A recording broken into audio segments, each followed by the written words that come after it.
Mais um vídeo falando sobre recomeços, especialidade recomeço, e o tema de hoje é bem interessante. Recomeçar em outra profissão que não tem nada a ver com você, aparentemente, sendo que você ficou anos e anos e anos e anos e anos de uma mesma profissão. Então, por exemplo, eu trabalhei muito tempo com telemarketing, nossa, muito tempo mesmo. Há quem diga que telemarketing é cansativo, é positivo, a resposta é correta. Cansa a mente, é um caos, é um caos. Mas eu consegui conquistar muitas coisas trabalhando com telemarketing. Por quê? Porque eu não fiquei o tempo todo na operação. O lado positivo de você trabalhar na operação é que a responsabilidade ela é menor, entre aspas, né? Porque quem faz realmente a base do telemarketing são os operadores. Mas quando você vai subindo de cargos, as responsabilidades elas aumentam de acordo com o cargo que você tem e as pressões aumentam e muita coisa acontece. Então eu comecei como operadora de telemarketing, depois passei para a área de multiplicação, que na empresa que eu trabalhava se chamava multiplicador, que é a mesma coisa que instrutor de treinamento, que é aquela pessoa que instrui, que ensina aos novos colaboradores da empresa os sistemas, o atendimento, o script, tudo direitinho. Fiquei anos nessa profissão, mesmo porque eu me formei em gestão de recursos humanos e tentei fazer, não fiz, a questão de treinamento e desenvolvimento e especialidade, né, de treinamento e desenvolvimento. A área de T&D para mim foi a melhor. Eu gosto muito de ensinar, gosto muito dessa área, me identifiquei bastante e com o curso, obviamente, foi um ponto a mais. Depois foi para supervisão, gostei muito da área de supervisão, apesar de alguns pontos. O supervisor ele nunca tem voz. Por quê? Porque ele é mandado pelo gestor, pela gerente, pelo supervisor 2 ou 3, dependendo do cargo, né? Dependendo da empresa que você trabalha. E algumas coisas ficam fora do nosso alcance. O máximo que a gente pode fazer é o relacionamento interpessoal com os operadores.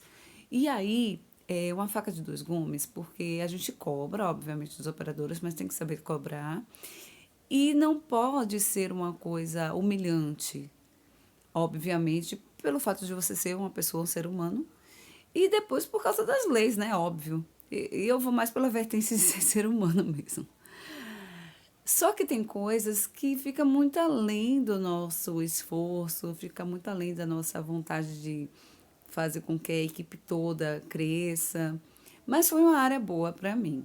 Enfim, nessa brincadeira toda de telemarketing, fiquei 25 anos ao total, juntando as duas empresas que eu trabalhei.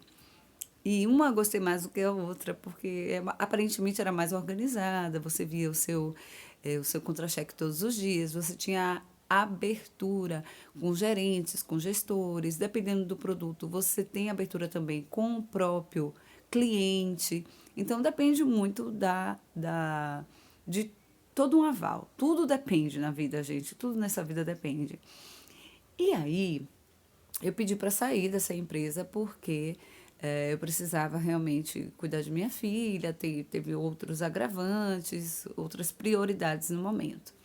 Uma coisa que eu aprendi em telemarketing foi, teve uma vez que o supervisor, né, perguntou a uma operadora, o que é prioridade para você? E o gestor, eu tive gestores maravilhosíssimos, que eram pessoas mesmo. Eles sabiam a diferença entre pessoas e processos.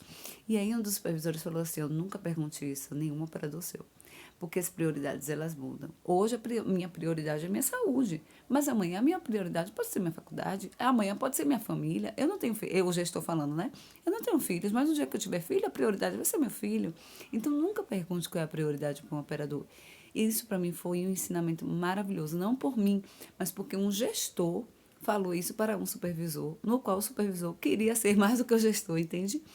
Então, essas questões, quando você percebe que a pessoa que está ali naquele cargo, ele é uma pessoa antes do status, é muito bom. E eu tive realmente o privilégio de ter vários gestores muito bons dentro da minha caminhada de telemarketing, de comunicação. Logo após isso, eu entrei para costura. Isso eu já estava com 38, 39 anos. Hoje, não, peraí. com 40 anos, eu tô com 45 agora. Então, com 40 anos, eu digo, olha, beijo no coração e tchau, eu tenho que cuidar de minha filha. Ser mãe solo não é nada fácil, então você precisa equilibrar os pratos e tomar algumas decisões que sejam melhor para você e para o seu filho, no meu caso. Então, trabalhar em casa, para mim, era melhor, porque eu cuidava de minha filha.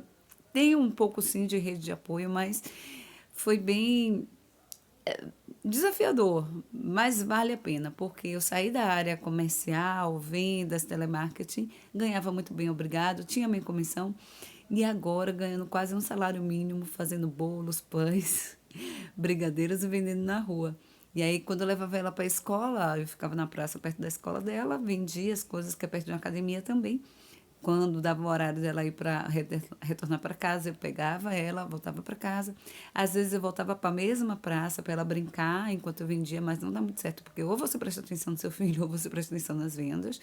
E criança você não pode vacilar, você tem que ficar o olho na missa e outro no padre, literalmente. Não pode piscar que criança some e apronta e acontece, cai, se esborracha no chão. Então, isso tudo faz com que você tome algumas decisões. Então, às vezes, quando eu levava ela para praça, eu não ia vender, porque eu tinha que prestar atenção nela. Mas quando eu tinha uma rede de apoio, quando eu tinha alguém de confiança, que também estava com os filhos ali, eu, oh, dá uma olhadinha em minha filha, por favor, rapidinho, só para eu vender isso aqui. Ou então, eu ficava muito do lado dela. É um jogo de cintura. E eu aprendi que quando você muda de profissão depois dos 40, você acaba reaprendendo aquilo que você já tinha aprendido. Então, parece paradoxo, mas vocês vão entender. Por exemplo, eu fazia bolo, eu gostava de fazer bolo, mas eu nunca vendi bolo. Então, eu tive que reaprender a fazer um bolo para vender. Eu sabia fazer um bolo, mas não para vender, era para consumir. E hoje eu faço um bolo para vender e eu tive que reaprender a fazer esse bolo. Entendem? É justamente isso. A costura, por exemplo. Eu nunca tinha aprendido costura na minha vida. Entrei em um curso gratuito aqui perto de casa, aprendi a costurar e costuro dentro de casa. Então, aí eu tive que aprender. Porque eu nunca tinha pego numa máquina de costura. Eu não sabia nem qual era a diferença de agulhas. Qual é a diferença de fio e linha. Diferença de tecidos, poliéster, voal, linho.